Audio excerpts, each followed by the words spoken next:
Punjabi radio 'ਚ ਵੈਸੇ ਸੁਣ ਰਹੇ ਸਾਰੇ ਸਰੋਤਿਆਂ ਨੂੰ ਬਲਵਿੰਦਰ ਕੌਰ ਵੱਲੋਂ ਪਿਆਰ ਭਰੀ ਸਤਿ ਸ਼੍ਰੀ ਅਕਾਲ। ਤੇ ਜੀ ਪ੍ਰੋਗਰਾਮ ਖਬਰ ਤੇ ਨਜ਼ਰ, ਜਿਸ ਦੇ ਵਿੱਚ ਸਾਡੇ ਨਾਲ ਹੋਣਗੇ ਬਲਤੇਜ ਪੰਨੂ ਜੀ, ਦੱਸਣਗੇ ਭਾਰਤ ਪੰਜਾਬ ਦਾ ਹਾਲਾਤ। ਜਾਣਨ ਤੋਂ ਪਹਿਲਾਂ ਧੰਨਵਾਦ ਕਰਨਾ ਚਾਹੁੰਦੇ ਹਾਂ ਸਾਡੇ ਸਪੋਂਸਰ ਦਾ, ਜਿਨ੍ਹਾਂ ਨੇ ਇਸ ਪ੍ਰੋਗਰਾਮ ਨੂੰ ਸਪੋਂਸਰ ਕੀਤਾ। ਸਭ ਤੱਕ ਪਹੁੰਚਾਇਆ ਜੀ ਸ਼ਾਨਜੀਤ ਸਿੰਘ ਕਲੋਟੀ ਜੁੱਬਾ ਸਿਟੀ ਤੋਂ, ਸਤਨਾਮ ਸਿੰਘ ਜੀ ਸ਼ੇਰਗਿੱਲ ਸਲਮਾ ਤੋਂ, ਬਹਾਦਰ ਸਿੰਘ ਗਿੱਲ ਫਾਵਲਰ, ਸੁੱਚਾ ਸਿੰਘ ਜੀ ਫਰਜ਼ਨਾ ਤੋਂ, ਸਰਬਜੀਤ ਸਿੰਘ ਜੀ ਚੋਕਰ ਟਰਲਿਕ ਤੋਂ, ਹਰਵਿੰਦਰ ਸਿੰਘ ਸਮਰਾ, ਸੁਰਿੰਦਰ ਸਿੰਘ ਜੀ ਜੁੱਬਾ ਸਿਟੀ ਤੋਂ, ਜੱਸੀ ਕਿਆਓ, ਤਲਵਿੰਦਰ ਸਿੰਘ ਤੇ ਪ੍ਰੀਤਮ ਸਿੰਘ ਗਿੱਲ ਬੇਕਰਸਫੀਲਡ ਤੋਂ, ਗੁਰਦੀਪ ਸਿੰਘ ਪਿਰਦੀ ਕਲੋਬਸ, ਖਾਲਸਾ ਇੰਸ਼ੋਰੈਂਸ ਏਜੰਸੀ ਸੈਨੋ ਜੇਤੋ, ਜਿਨ੍ਹਾਂ ਦਾ ਫੋਨ ਨੰਬਰ 4082722500 ਜੋ ਹਰ ਇੱਕ ਤਰ੍ਹਾਂ ਦੀ ਇੰਸ਼ੋਰੈਂਸ ਕਰਦੇ ਨੇ। ਸਾਡੇ ਨਾਲ ਜੁੜ ਚੁੱਕੇ ਨੇ ਬਲਤੇਜ ਪੰਨੂ ਜੀ, ਸਤਿ ਸ਼੍ਰੀ ਅਕਾਲ, ਸਵਾਗਤ ਹੈ ਜੀ। ਸਤਿ ਸ਼੍ਰੀ ਅਕਾਲ ਜੀ, ਧੰਨਵਾਦ ਜੀ, ਬਹੁਤ ਮਿਹਰਬਾਨੀ।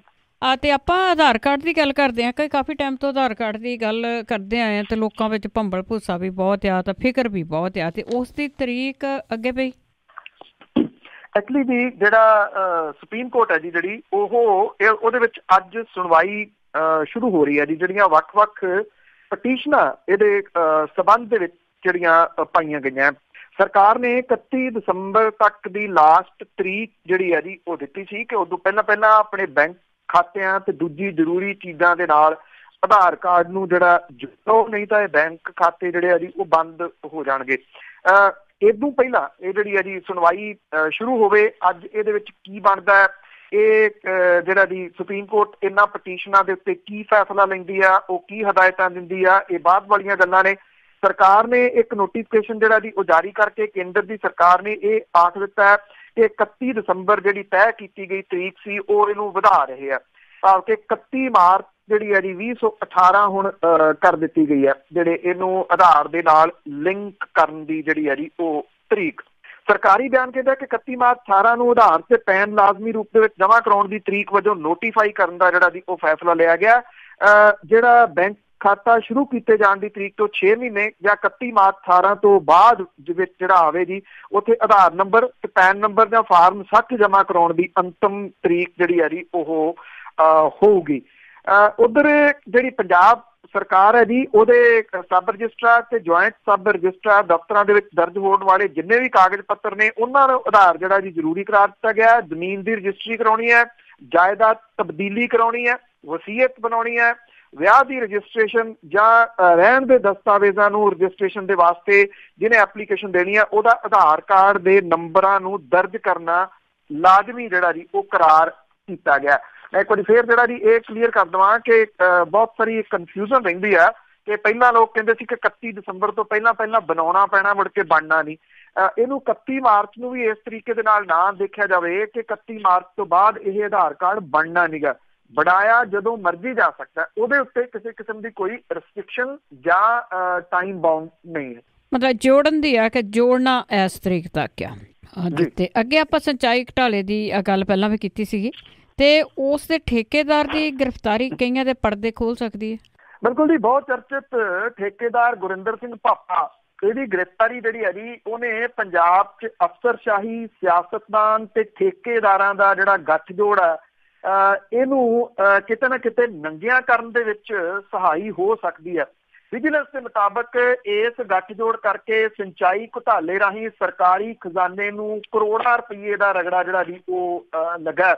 ਇਹਦੇ 'ਚ ਸੀਨੀਅਰ IAS ਅਫਸਰ, ਇੰਜੀਨੀਅਰ, ਠੇਕੇਦਾਰ, ਸਿਆਸਤਦਾਨ, ਇਹਨਾਂ ਦੇ ਦਰਮਿਆਨ 1000 ਕਰੋੜ ਰੁਪਈਏ ਦਾ ਆਦਾਨ ਪ੍ਰਦਾਨ ਜਿਹੜਾ ਜੀ ਉਹ ਪਿਛਲੀ ਸਰਕਾਰ ਦੇ ਮੌਕੇ ਹੋਇਆ।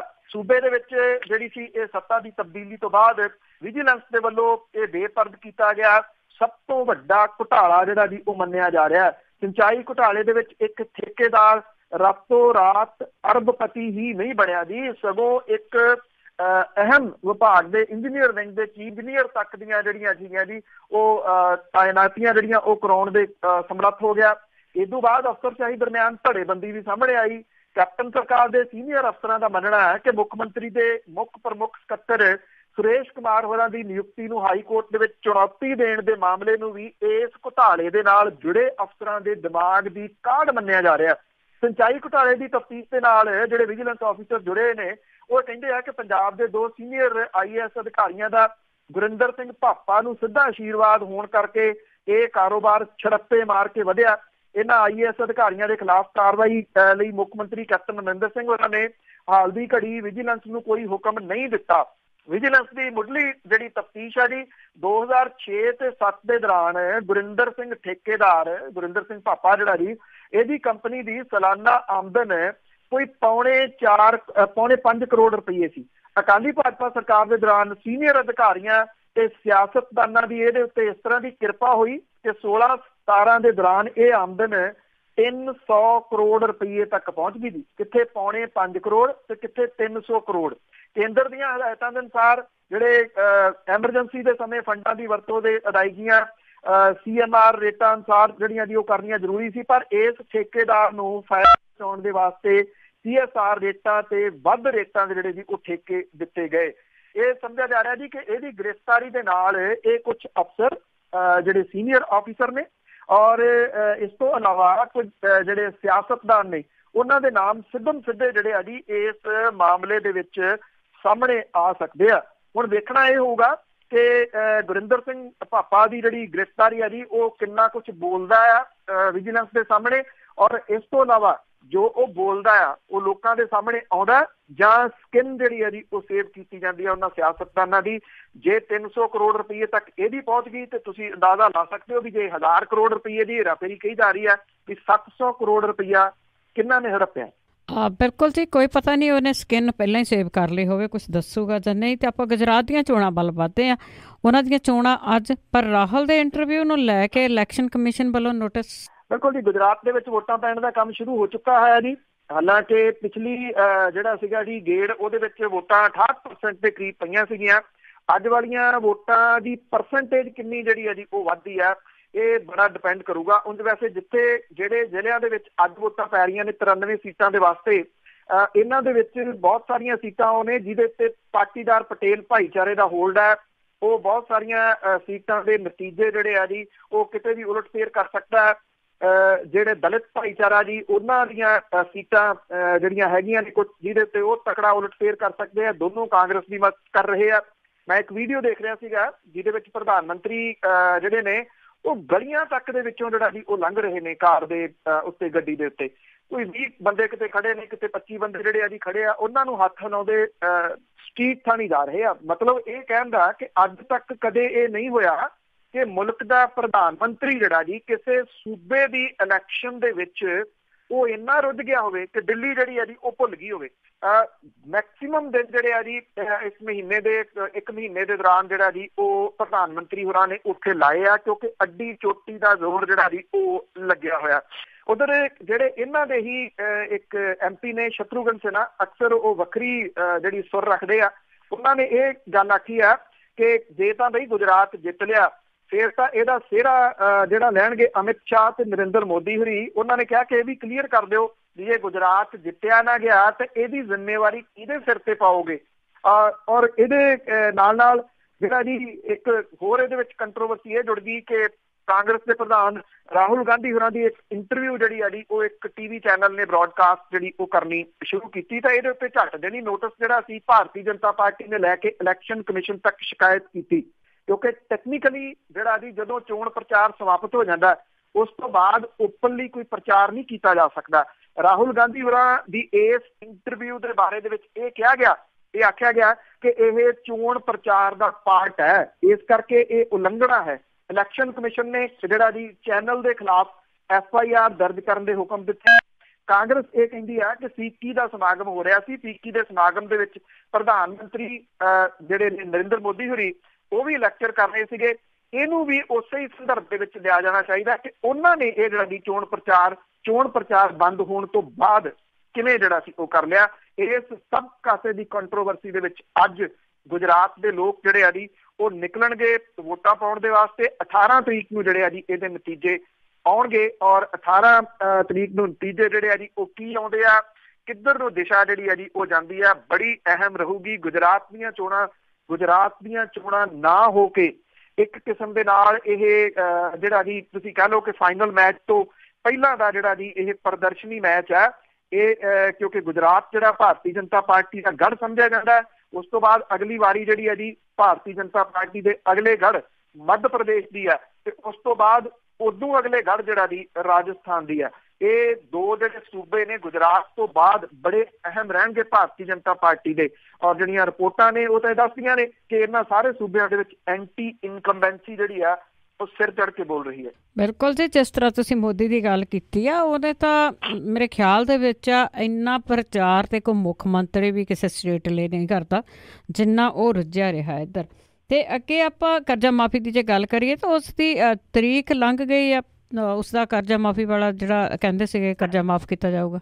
ਬਿਲਕੁਲ ਜੀ, ਪੰਜਾਬ ਸਰਕਾਰ ਦੇ ਵੱਲੋਂ ਕਿਸਾਨਾਂ ਦੇ ਕਰਜ਼ੇ ਦੀ ਪਹਿਲੀ ਕਿਸ਼ਤ ਜਿਹੜੀ ਕਿ ਅੱਜ 14 ਦਸੰਬਰ ਤੱਕ ਜਿਹੜੀ ਹੈ ਜੀ ਉਹ ਜਾਰੀ ਕੀਤੀ ਜਾਣੀ ਸੀਗੀ, ਇਹਦੀ ਤਰੀਕ ਲੰਘ ਗਈ। ਹੁਣ ਇਹ ਕਿਸ਼ਤ ਦਸੰਬਰ ਦੇ ਆਖਰੀ ਹਫ਼ਤੇ ਜਾਰੀ ਹੋਣ ਦੇ ਜਿਹੜਾ ਜੀ ਉਹ ਆਸਾਰ ਨੇ। ਪਹਿਲ ਸਹਿਕਾਰੀ ਬੈਂਕਾਂ ਦੇ ਕਰਜ਼ੇ ਨੂੰ ਦਿੱਤੀ ਜਾਣੀ ਹੈ।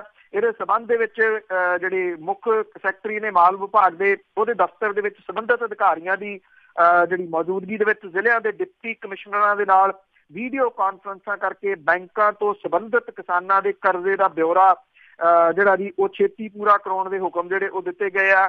ਹਰ ਤੀਜੇ ਦਿਨ ਰਿਪੋਰਟ ਦੇਣ ਦੇ ਵਾਸਤੇ ਵੀ ਜਿਹੜਾ ਜੀ ਉਹ ਕਿਹਾ ਗਿਆ। ਜਿਹੜੇ ਸੂਤਰ ਨੇ ਉਹ ਇਹ ਦੱਸਦੇ ਨੇ ਕਿ ਸਰਕਾਰ ਨੇ ਦਿਹਾਤੀ ਵਿਕਾਸ ਫੰਡ ਤੇ ਮਾਰਕੀਟ ਫੀਸ 1% ਜਿਹੜੀ ਵਧਾ ਕੇ ਇਹਦੇ ਉੱਤੇ ਬੈਂਕ ਤੋਂ ਕਰਜ਼ਾ ਲਿਆ।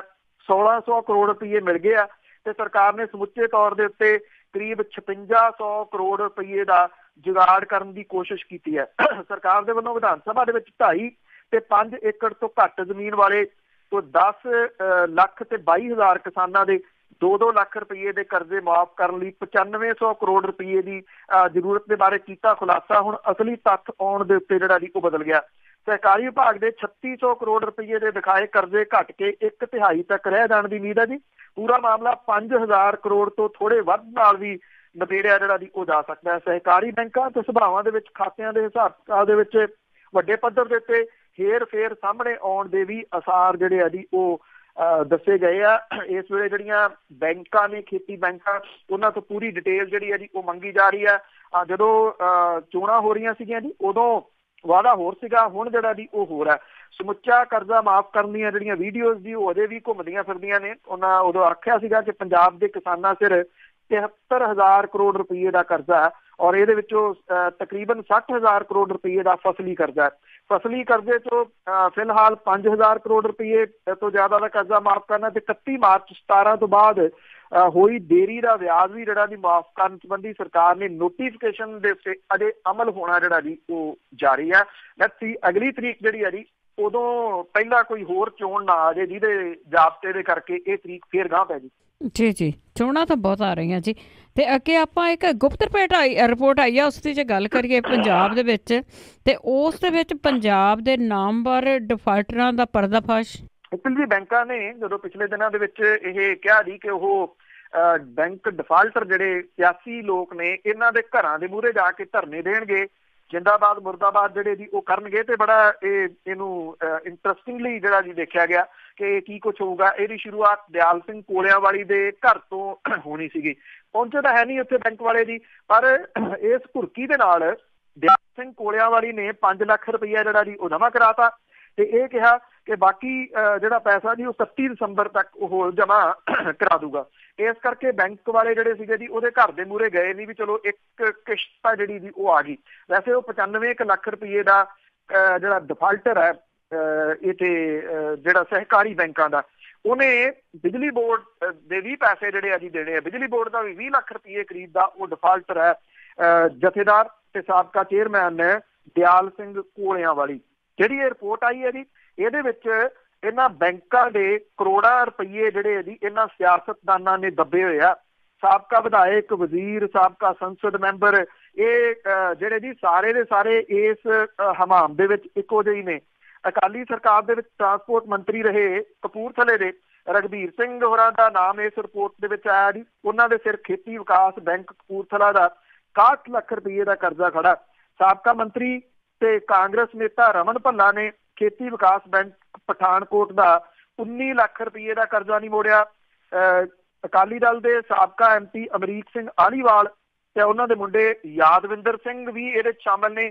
11 ਲੱਖ ਰੁਪਏ ਦਾ ਉਹਨਾਂ ਨੇ ਕਰਜ਼ਾ ਜਿਹੜਾ ਜੀ ਨਹੀਂ ਮੋੜਿਆ।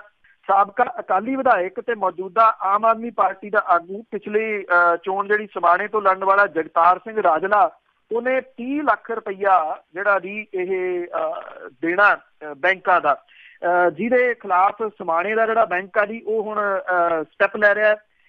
ਇੱਕ ਸੂਬੇ ਦਾ ADC ਵੀ ਡਿਫਾਲਟਰਾਂ ਦੀ ਸੂਚੀ ਦੇ ਵਿੱਚ ਹੈ। ਵੀਰ ਸਿੰਘ ਬਾਦਲ ਹੋਰਾਂ ਦਾ ਪੁਰਾਣਾ OSD ਦਾ ਪਰਿਵਾਰ 33 ਲੱਖ ਰੁਪਈਏ ਦਾ ਡਿਫਾਲਟਰ ਹੈ। ਸੰਸਦ ਮੈਂਬਰ ਚੰਦੂ ਮਾਜਰਾ ਦਾ ਨੇੜਲਾ ਸਾਥੀ ਕੁਲਦੀਪ ਸਿੰਘ ਦੌਣਕਲਾ, ਉਹਨੇ ਕੰਬਾਈਨ ਤੇ ਲਿਆ ਕਰਜ਼ਾ ਨਹੀਂ ਮੋੜਿਆ, 17 ਲੱਖ ਰੁਪਈਏ ਬਣਿਆ ਪਿਆ। ਮੋਹਾਲੀ ਦਾ ਆਮ ਆਦਮੀ ਪਾਰਟੀ ਦਾ ਆਗੂ ਤੇ ਮੋਹਾਲੀ ਤੋਂ ਵਿਧਾਨ ਸਭਾ ਦੀ ਚੋਣ ਹਾਰਿਆ ਨਰਿੰਦਰ ਸਿੰਘ ਸ਼ੇਰਗਿੱਲ 2 ਬੈਂਕਾਂ ਦਾ ਡਿਫਾਲਟਰ ਹੈ। ਉਹਨੇ 8 ਲੱਖ ਰੁਪਈਆ ਦੇਣਾ। ਉਹਦੀ ਪਤਨੀ ਵੱਲ 9 ਲੱਖ ਰੁਪਈਏ ਦਾ ਕਰਜ਼ਾ ਜਿਹੜਾ ਜੀ ਉਹ ਖੜਾ। ਅਕਾਲੀ ਦਲ ਦਾ ਸਰਕਲ ਦਸੂਹਾ ਦਾ ਪ੍ਰਧਾਨ ਭੁਪਿੰਦਰ ਸਿੰਘ, ਦਸੂਹਾ ਬੈਂਕ ਦਾ 57 ਲੱਖ ਰੁਪਈਏ ਦਾ ਜਿਹੜਾ ਜੀ ਉਹ ਡਿਫਾਲਟਰ ਹੈ। ਅਕਾਲੀ ਨੇਤਾ ਇੱਕ ਰਾਮਪੁਰਾ ਬੈਂਕ ਦਾ ਜਿਹੜਾ ਜੀ 12 ਲੱਖ ਰੁਪਈਏ ਉਹਨੇ ਨਹੀਂ ਮੋੜੇ। ਮਾਲਵੇ ਦੇ ਪਹਿਲਾਂ ਸਾਬਕਾ ਕਾਂਗਰਸੀ ਮੰਤਰੀ ਦੇ ਭਰਾ ਤੇ ਬੈਂਕ ਦੇ ਧਰਨੇ ਦੇ ਦੌਰਾਨ ਉਹਨੇ 2 ਲੱਖ ਰੁਪਈਏ ਦਾ ਚੈੱਕ ਤਾਂ ਜਿਹੜਾ ਜੀ ਉਹ ਫੜਾਤਾ। ਔਰ ਬਠਿੰਡੇ ਦੇ ਪਿੰਡ ਕਣਕਵਾਲ ਦਾ ਕਾਂਗਰਸੀ ਨੇਤਾ ਅਜੀਤ ਸਿੰਘ ਖੇਤੀ ਵਿਕਾਸ ਬੈਂਕ ਦਾ 17 ਲੱਖ ਰੁਪਈਏ ਦਾ ਡਿਫਾਲਟਰ ਹੈ ਜੀ। ਸੋ ਇਹਦੇ ਵਿੱਚ ਕੋਈ ਵੀ ਜਿਹੜਾ ਜੀ ਉਹ ਘੱਟ ਨਹੀਂਗਾ। ਕਿਸਾਨ ਦਾ ਲੱਖ ਰੁਪਈਆ ਕਿਸਾਨ ਨੇ ਦੇਣਾ ਹੋਵੇ ਕਰਜ਼ਾ, ਉਹਦੀ ਜ਼ਮੀਨ ਦੀ ਕੁਰਕੀ ਵੀ ਹੋ ਜਾਂਦੀ ਆ, ਉਹਦੇ ਘਰ ਦੀ ਕੁਰਕੀ ਤੱਕ ਵੀ ਤੁਰ ਪੈਂਦੇ ਆ, ਉਹਦੇ ਸੰਦ ਜਿਹੜੇ ਖੇਤੀ ਦੇ ਉਹ ਵੀ ਜਿਹੜੇ ਆ ਜੀ ਕੁਰਕੀ ਦੇ ਵਿੱਚ ਆ ਜਾਂਦੇ ਆ। ਪਰ ਮਹਿਲ ਨੁਮਾ ਕੋਠੀਆਂ 36 ਬੈਠੇ ਤੇ ਅੱਧੀ ਦਰਜਨ ਦੇ ਕਰੀਬ ਗੱਡੀਆਂ ਲਈ ਫਿਰਦੇ ਲੋਕਾਂ ਦੇ ਵਿੱਚ ਬਿਲਕੁਲ ਚਿੱਟੇ ਜਿਹੜੇ ਜੀ ਸਾਫ਼ ਬਣੇ ਇਹ ਨੇਤਾ ਜਿਹੜੇ ਨੇ ਜੀ, ਇਹਨਾਂ ਦੇ ਗਲਾਂ ਦੇ ਵਿੱਚ ਕਦੀ ਸਾਫ਼ਾ ਜਿਹੜਾ ਜੀ ਉਹ ਨਹੀਂ ਪਾਇਆ ਬੈਂਕਾਂ ਨੇ, ਕਦੀ ਵੀ ਨਹੀਂ ਜੀ ਪਾਇਆ। ਜਿਨ੍ਹਾਂ ਨੇ ਥੋੜਾ ਮੋਟਾ ਦੇਣਾ ਹੁੰਦਾ ਵਿਚਾਰੇ ਖੁਦਕਸ਼ੀ ਕਰ ਜਾਂਦੇ ਆ। ਨਗਰ ਨਿਗਮ ਦੀਆਂ ਚੋਣਾਂ ਦੀ ਗੱਲ ਕਰੀਏ ਤਾਂ ਉਸ ਦੇ ਵਿੱਚ ਵੱਡੇ ਨੇਤਾ ਵੀ ਸਾਹਮਣੇ ਆਏ। ਨਗਰ ਨਿਗਮ ਦੀਆਂ ਚੋਣਾਂ ਜਿਹੜੀਆਂ ਜੀ ਹੁਣ ਇਹਦੇ ਵਿੱਚ 3 ਕੁ ਦਿਨ ਬਾਕੀ ਰਹਿ ਗਏ ਆ ਔਰ ਜਿਹੜੀਆਂ ਪਾਰਟੀਆਂ ਨੇ ਉਹ ਪੂਰੀ ਜਿੱਤਣ ਦੀ ਵਾਹ ਲਾ ਰਹੀਆਂ ਨੇ। ਆਪਾਂ ਕੱਲ ਵੀ ਗੱਲ ਕੀਤੀ ਤੇ ਹੋ ਤਾਂ ਬਹੁਤੀ ਥਾਵਾਂ ਦੇ ਉੱਤੇ ਜਿਹੜੇ ਜੀ ਉਹ ਲੜਾਈਆਂ ਝਗੜੇ ਹੀ ਰਹੇ ਆ। ਜਿਹੜੇ ਵੱਖ-ਵੱਖ ਨੇਤਾ ਨੇ ਇਹਦੇ ਵਿੱਚ ਭਾਰਤੀ ਜਨਤਾ ਪਾਰਟੀ ਦੇ ਨੇਤਾ ਵੀ ਜਿਹੜੇ ਪ੍ਰਭਾਤ ਝਾਅ ਹੋਰੀ ਇੱਥੇ ਪਟਿਆਲੇ ਦੇ ਵਿੱਚ ਚੋਣ ਪ੍ਰਚਾਰ ਕਰਦੇ ਜੀ ਨਜ਼ਰ ਆਏ। ਔਰ ਅੰਮ੍ਰਿਤਸਰ ਦੇ ਵਿੱਚ ਜਿਹੜੇ 85 ਵਾਰਡ ਨੇ ਉਹਨਾਂ ਦੇ ਵਾਸਤੇ 413 ਦੇ ਕਰੀਬ ਉਮੀਦਵਾਰ ਜਿਹੜੇ ਉਹ ਮੈਦਾਨ ਦੇ ਵਿੱਚ ਨੇ। ਜਿਹੜੇ ਨਵੇਂ ਬਹੁਤੇ ਕਿਉਂਕਿ ਇਹਦੇ ਵਿੱਚ ਆਏ ਨੇ ਉਮੀਦਵਾਰ, ਉਹ ਅੱਡੀ ਚੋਟੀ ਦਾ ਜ਼ੋਰ ਲਾ ਰਹੇ ਨੇ ਕਿ ਕਿਸੇ ਤਰੀਕੇ ਦੇ ਨਾਲ ਉਹਨਾਂ ਦੇ ਨਗਰ ਨਿਗਮ ਚੋਣਾਂ ਦੇ ਵਿੱਚ ਪੈਰ ਲੱਗਣ ਤੇ ਫਿਰ ਸਟੈਪ ਬਾਈ ਸਟੈਪ ਉੱਪਰ ਨੂੰ ਜਿਹੜਾ ਜੀ ਉਹ ਤੁਰਨ ਜਿਹੜਾ ਜੀ ਨੇਤਾ ਬਣਨ ਵਾਲੇ ਸਾਈਡ ਨੂੰ। ਆਮ ਆਦਮੀ ਪਾਰਟੀ ਦੇ ਪ੍ਰਧਾਨ ਜਿਹੜੇ ਪੰਜਾਬ ਦੇ ਭਗਵੰਤ ਮਾਨ ਹੋਰਾਂ ਨੇ ਜਲੰਧਰ ਦੇ ਵਿੱਚ ਜਿਹੜਾ ਜੀ ਉਹ ਚੋਣ ਪ੍ਰਚਾਰ ਕੀਤਾ ਔਰ ਉਹਨਾਂ ਨੇ ਦਿੱਲੀ ਮਾਡਲ ਦੇ ਨਾਂ ਦੇ ਉੱਤੇ ਜਿਹੜੀਆਂ ਜੀ ਵੋਟਾਂ ਮੰਗੀਆਂ ਕਿ ਜਿਵੇਂ ਦਿੱਲੀ ਦੇ ਵਿੱਚ ਮੁਹੱਲਾ ਕਲੀਨਿਕ ਤੇ ਸਰਕਾਰੀ ਸਕੂਲ ਜਿਹੜੇ ਆ ਜੀ ਸਾਰੇ ਗਏ ਆ, ਉਸ ਤਰੀਕੇ ਦਾ ਜਿਹੜਾ ਮਾਡਲ ਹੈ ਇੱਥੇ ਲਾਗੂ ਕਰਨ ਦੀ ਜ਼ਰੂਰਤ ਹੈ। ਉਹਨਾਂ ਦੂਜੀਆਂ ਜਿਹੜੀਆਂ ਦੋਵੇਂ ਪਾਰਟੀਆਂ ਸੀ ਉਹਨਾਂ ਨੂੰ ਘੇਰਿਆ ਤੇ ਕਿਹਾ ਕਿ ਚਾਚੇ ਭਤੀਜੇ ਦੀ ਸਰਕਾਰ ਜਿਹੜੀ ਹੈ ਜੀ ਉਹ ਚੱਲ ਰਹੀ ਹੈ। ਜਿਹੜੇ ਅਕਾਲੀ ਦਲ ਵਾਲੇ ਨੇ ਜੀ ਉਹਨਾਂ ਦੇ ਵੱਲੋਂ ਵੀ ਬੇਸ਼ੱਕ ਜਿਹੜੇ ਆ ਜੀ ਚੋਣ ਪ੍ਰਚਾਰ ਜਿਹੜਾ ਉਹ ਕੀਤਾ ਜਾ ਰਿਹਾ, ਪਰ ਜਿਵੇਂ ਮੱਲਾਂ ਵਾਲੇ ਦੇ ਵਿੱਚ ਹੋਇਆ ਲੜਾਈ ਹੋਈ, ਉੱਥੇ ਕਿਸੇ ਨੇ ਪਰਚਾ ਹੀ ਦਾਖਲ ਨਹੀਂ ਕੀਤਾ। ਪੂਰੀ ਦੀ ਪੂਰੀ ਮੱਲਾਂ ਵਾਲੇ ਦੇ ਵਿੱਚ ਜਿਹੜੀ ਹੈ ਜੀ ਉਹ ਕਾਂਗਰਸ ਦੀ ਟੀਮ ਜਿੱਤ ਗਈ ਹੈ, ਜੇਤੂ ਸਰਟੀਫਿਕੇਟ ਵੀ ਉਹਨਾਂ ਨੂੰ ਦੇ ਦਿੱਤੇ ਆ। ਵਿਰੋਧੀ ਧਿਰ ਦੇ ਨੇਤਾ ਸੁਖਪਾਲ ਸਿੰਘ ਖਹਿਰਾ ਹੋਰੀ ਇੱਥੇ ਪਟਿਆਲੇ ਦੇ ਵਿੱਚ ਜਿਹੜਾ ਜੀ ਨਿਗਮ ਚੋਣਾਂ ਦੇ ਵਿੱਚ ਪ੍ਰਚਾਰ ਕਰਦੇ ਨਜ਼ਰ ਆਏ। ਹਾਲਾਂਕਿ ਪਿਛਲੇ ਦਿਨੀ ਜਿਹੜੀ ਇੱਕ ਔਰਤ ਦੀ ਬੇਪੱਤੀ ਕੀਤੀ ਗਈ ਸੀ ਉਹਨੂੰ ਲੈ ਕੇ ਜਿਹੜਾ ਉਹਨਾਂ ਦਾ ਬਿਆਨ ਸੀਗਾ ਔਰ ਸੋਸ਼ਲ ਮੀਡੀਆ ਦੇ ਉੱਤੇ ਉਹਨਾਂ ਨੂੰ ਜਵਾਬ ਜਿਹੜਾ ਜੀ ਉਹ ਦੇਣਾ ਔਖਾ ਹੋਇਆ ਪਿਆ। ਉਹ ਹੁਣ ਕਹਿੰਦੇ ਕਿ ਮੇਰੇ ਬਿਆਨ ਨੂੰ ਕੁਛ ਤੋੜ ਮਰੋੜ ਕੇ ਜਿਹੜਾ ਉਹ ਪੇਸ਼ ਕੀਤਾ ਗਿਆ। ਚੋਣਾਂ ਜਿਹੜੀਆਂ ਜੀ ਉਹ 17 ਤਰੀਕ ਨੂੰ ਹੋਣਗੀਆਂ। ਕੱਲ ਦਾ ਦਿਨ ਜਿਹੜਾ ਜੀ ਅੱਜ ਤੇ ਕੱਲ ਦਾ ਦਿਨ 2 ਦਿਨ ਦਾ ਜਿਹੜਾ ਜੀ ਇਹ ਚੋਣ ਪ੍ਰਚਾਰ ਖੁੱਲੇ ਦਾ ਹੋਊਗਾ। ਉਸ ਤੋਂ ਬਾਅਦ ਵੈਸੇ ਖੁੱਲਾ ਚੋਣ ਪ੍ਰਚਾਰ ਇਸ ਵੇਲੇ ਜਿਹੜਾ ਉਹ ਦੇਖਣ ਨੂੰ ਘੱਟ ਮਿਲ ਰਿਹਾ। ਜਿਹੜਾ ਡੋਰ ਟੂ ਡੋਰ ਵਾਲਾ ਕਨਸੈਪਟ ਹੈ ਉਹੀ ਬਹੁਤੀਆਂ ਪਾਰਟੀਆਂ ਜਿਹੜੀਆਂ ਜੀ ਉਹ ਅਪਣਾ ਰਹੀਆਂ ਨੇ, ਕਿਉਂਕਿ ਚੋਣਾਂ ਵੀ ਗਲੀ ਮੁਹੱਲਿਆਂ ਦੀਆਂ ਹੁੰਦੀਆਂ ਨੇ, ਉੱਥੇ ਸਾਰੇ ਇੱਕ ਦੂਜੇ ਨੂੰ ਜਾਣਦੇ ਹੁੰਦੇ ਨੇ। ਸਪੀਕਰ ਜਿਹੜੇ ਰਕਸ਼ਿਆਂ ਵਗੈਰਾ ਦੇ ਉੱਤੇ ਲਾ ਕੇ ਭੌਂਦੇ ਤਾਂ ਫਿਰਦੇ ਨੇ ਥੋੜੇ ਬਹੁਤੇ, ਪਰ ਬਹੁਤ ਜ਼ਿਆਦਾ ਜ਼ੋਰ ਇਹਨਾਂ ਦਾ ਜਿਹੜਾ ਨਹੀਂਗਾ। ਨਾ ਬਹੁਤਾ ਜ਼ੋਰ ਜਿਹੜਾ ਜੀ ਉਹ ਪੋਸਟਰ ਵਾਰ ਦੇ ਵਿੱਚ ਲੱਗ ਰਿਹਾ। ਡੋਰ ਟੂ ਡੋਰ ਜਿਹੜੀ ਕੰਪੇਨਿੰਗ ਹੈ ਉਹਦੇ ਉੱਤੇ ਬਹੁਤੀ ਜਿਹੜੀ ਹੈ ਜੀ ਟੇਕ ਇਹਨਾਂ ਨੇ ਰੱਖੀ ਜੀ। ਤੇ ਅੱਗੇ ਆਪਾਂ ਗੱਲ ਕਰਦੇ ਹਾਂ ਵਿੱਕੀ ਗੌਂਡਰ ਦੀ। ਉਹ ਪੁਲਿਸ ਹੱਥੋਂ ਫਿਰ ਭੱਜ ਗਿਆ ਤੇ ਛੱਡਿਆ ਗਿਆ ਕਿ ਜਾਣ ਕੇ ਛੱਡ ਦਿੱਤਾ ਗਿਆ? ਐਕਚੁਅਲੀ ਜੀ ਇੱਥੋਂ ਕਿਉਂਕਿ ਕਦੀ ਕਿਤੇ ਆ ਉਹ ਕਦੀ ਕਿਤੇ ਆ, ਉਹਦੀ ਫੋਨ ਦੀ ਲੋਕੇਸ਼ਨ ਟਰੇਸ ਕਰਕੇ ਜਿਹੜਾ ਜੀ ਪਿੰਡਾਂ ਨੂੰ ਘੇਰਨ ਦੀ ਗੱਲ ਵੀ ਜਿਹੜੀ ਆ ਉਹ ਬਹੁਤ ਵਾਰੀ ਸਾਹਮਣੇ ਆਉਂਦੀ ਰਹੀ ਆ। ਤੋ ਹੁਣ ਜਿਹੜੀ ਹੈ ਜੀ ਹਰਿਆਣੇ ਤੇ ਪੰਜਾਬ ਪੁਲਿਸ ਦੀਆਂ ਟੀਮਾਂ ਨੇ ਇੱਕ ਗੁਪਤ ਸੂਚਨਾ ਦੇ ਆਧਾਰ ਦੇ ਉੱਤੇ ਇੱਕ ਸਾਂਝੀ ਕਾਰਵਾਈ ਦੇ ਦੌਰਾਨ ਗੈਂਗਸਟਰ ਵਿੱਕੀ ਗੌਂਡਰ ਦੇ 3 ਸਾਥੀਆਂ ਨੂੰ ਛਛਰੌਲੀ ਫਾਰਮ ਜਿਹੜਾ ਯਮੁਨਾ ਨਗਰ ਦੇ ਕੋਲੇ ਪੈਂਦਾ ਉੱਥੋਂ ਕਾਬੂ ਕੀਤਾ। ਪੁਲਿਸ ਦੇ ਹੱਥੋਂ ਗੌਂਡਰ ਤਾਂ ਜਿਹੜਾ ਜੀ ਉਹ ਫੇਰ ਨਿਕਲ ਗਿਆ ਦੱਸਿਆ ਜਾ ਰਿਹਾ, ਪਰ ਪੁਲਿਸ ਦੇ ਵੱਲੋਂ ਇਹਨਾਂ ਗ੍ਰਿਫਤਾਰੀਆਂ ਨੂੰ ਇੱਕ ਸਫਲ ਛਾਪੇ ਵਜੋਂ ਜਿਹੜਾ ਜੀ ਉਹ ਪ੍ਰਚਾਰਿਆ ਜਾ ਰਿਹਾ। ਪੁਲਿਸ ਨੇ ਇੱਕ ਫੋਰਚੂਨਰ ਗੱਡੀ ਵੀ ਬਰਾਮਦ ਕੀਤੀ ਹੈ ਜਿਹੜੀ ਕਿ ਵਿੱਕੀ ਗੌਂਡਰ ਨੇ ਲੁਧਿਆਣੇ ਤੋਂ ਗਨ ਪੁਆਇੰਟ ਦੇ ਉੱਤੇ ਜਿਹੜੀ ਜੀ ਉਹ ਖੋਈ ਸੀਗੀ। ਪੁਲਿਸ ਨੇ ਇਹਨਾਂ ਗ੍ਰਿਫਤਾਰ ਕੀਤੇ ਗਏ ਵਿਅਕਤੀ ਆ ਇਹਨਾਂ ਤੋਂ 9mm ਦੀ ਪਿਸਟਲ ਵੀ ਬਰਾਮਦ ਕੀਤੀ ਆ। ਪੁਲਿਸ ਦੇ ਦੱਸਣ ਦੇ ਮੁਤਾਬਕ ਵਿੱਕੀ ਗੌਂਡਰ ਦੇ ਉੱਤੇ 10 ਲੱਖ ਰੁਪਏ ਦਾ ਇਨਾਮ ਜਿਹੜਾ ਜੀ ਉਹ ਰੱਖਿਆ ਹੋਇਆ। ਨਾਭਾ ਜੇਲ੍ਹ ਬ੍ਰੇਕ ਸਣੇ ਕਈ ਹੋਰ ਸੰਗੀਨ ਦੋਸ਼ਾਂ ਦੇ ਵਿੱਚ ਉਹ ਹਰਿਆਣਾ, ਪੰਜਾਬ ਤੇ ਯੂਪੀ ਦੀ ਪੁਲਿਸ ਜਿਹੜੀ ਹੈ ਜੀ ਉਹਦੀ ਭਾਲ ਕਰ ਰਹੀ ਹੈ।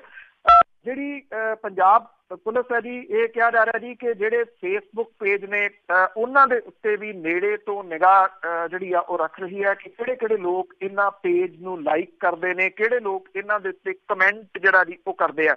ਪੰਜਾਬ ਪੁਲਿਸ ਇਹ ਵੀ ਕਹਿੰਦੀ ਕਿ ਜਿਹੜੇ ਇਹ ਗੈਂਗਸਟਰ ਨੇ ਉਹ ਮੋਸਟਲੀ ਇੰਟਰਨੈਟ ਦਾ ਸਹਾਰਾ ਲੈਂਦੇ ਆ, ਜਿਹਦੇ ਕਰਕੇ ਉਹਨਾਂ ਦੀ ਕਾਲ ਟਰੇਸ ਕਰਨੀ ਜਿਹੜੀ ਹੈ ਜੀ ਉਹ ਔਖੀ ਹੋ ਜਾਂਦੀ ਹੈ, ਭਾਵੇਂ ਉਹ ਰਿਕਾਰਡ ਨਹੀਂ ਹੁੰਦੀ। ਪਰ ਜਿਸ ਕਿਸਮ ਦੇ ਨਾਲ ਵਿੱਕੀ ਗੌਂਡਰ ਜਿਹੜਾ ਜੀ ਨਾਭਾ ਜੇਲ੍ਹ ਤੋਂ ਜਿਹੜਾ ਭੱਜਿਆ ਹੋਇਆ ਜੀ, ਜਿੰਨੇ ਥਾਵਾਂ ਦੇ ਉੱਤੇ ਪੁਲਿਸ ਨੇ ਇਹਦੀ ਜਿਹੜੀ ਘੇਰਾਬੰਦੀ ਕੀ ਉੱਥੋਂ ਜਿਵੇਂ ਉਹ ਸਾਫ਼ ਨਿਕਲ ਕੇ ਬਚ ਜਾਂਦਾ ਰਿਹਾ, ਹੁਣ ਯਮੁਨਾ ਨਗਰ ਦੇ ਏਰੀਏ ਚੋਂ ਵੀ ਜਿਹੜਾ ਦੀ ਬਚ ਗਿਆ, ਉਹ ਕਿਤੇ ਨਾ ਕਿਤੇ ਇਹ ਗੱਲ ਜਿਹੜੀ ਹੈ ਜੀ ਸਿੱਧ ਕਰਦਾ ਕਿ ਉਹਦੇ ਜਿਹੜੇ ਸੂਤਰ ਨੇ, ਜਿਹੜੇ ਉਹਨੂੰ ਇਨਫੋਰਮੇਸ਼ਨ ਦੇਣ ਵਾਲੇ ਸੂਤਰ ਨੇ, ਸ਼ਾਇਦ ਉਹ ਪੁਲਿਸ ਦੇ ਸੂਤਰਾਂ ਤੋਂ ਜ਼ਿਆਦਾ ਸਟਰੋਂਗ ਨੇ ਜੀ।